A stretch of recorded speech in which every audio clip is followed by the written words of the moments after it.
Hello, তোমরা কোথায়? আমরা তো অনেকক্ষণ মণ্ডপে বসেছিলাম। হ্যাঁ, অনেকক্ষণ খাওয়া দাওয়া করলাম। তোমরা কোথায়? বাবা আমরা তো সকালবেলায় কুসুমপুরে এসেছি।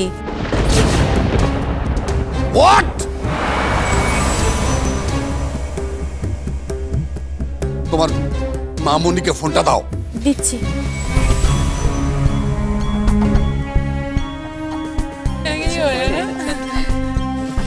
মামুনি তোমার ফোন। কে রে? বাবা।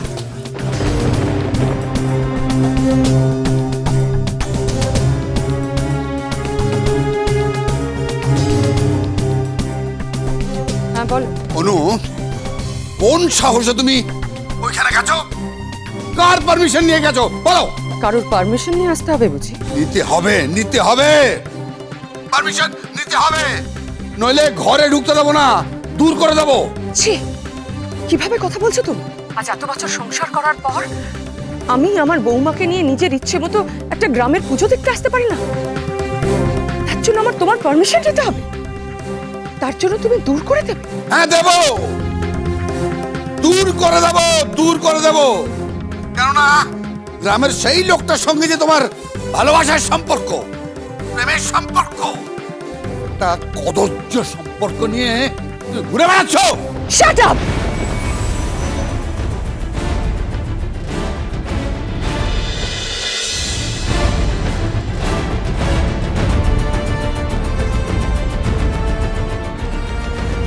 কি ভেবেছো তুমি রাজশেখর গাঙ্গুলি?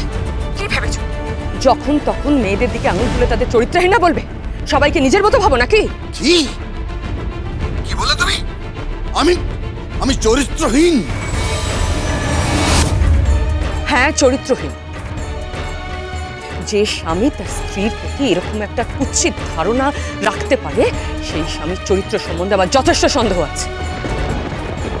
আর রইল ঘরে ঢুকতে দেওয়ার কথা, আমি যখন তখন তোমার ঘর আর তোমার সংসার ছেড়ে চলে যেতে পারি। কেন জানো? কারণ আমার তোমাকে কোনো প্রয়োজন নেই, কিন্তু তোমার আমাকে প্রয়োজন আছে। তুমি আমি ছাড়া পঙ্গু। তুমি কি বলতে চাইছো? কি বলতে চাইছি, তুমি আমাকে ছাড়া পঙ্গু। অর্ধেক বাঙালি পুরুষ মানুষই তার স্ত্রীকে ছাড়া পঙ্গু। তাই আমাকে ভয় দেখিও না, আর চিৎকার করে পুরুষত্ব দেখানোর চেষ্টা করো না। পুরুষত্বটা কাজে দেখাও। দেখো জগন্নাথ মুখার্জিকে, তার স্ত্রীকে কত ভালোবাসে, কত শ্রদ্ধা করে। আর তুমি ছি, যাকে ভালোবাসো তাকে ছাড়তে শেখো। বুঝেছো? দেখবে সে তোমার পাশে আছে।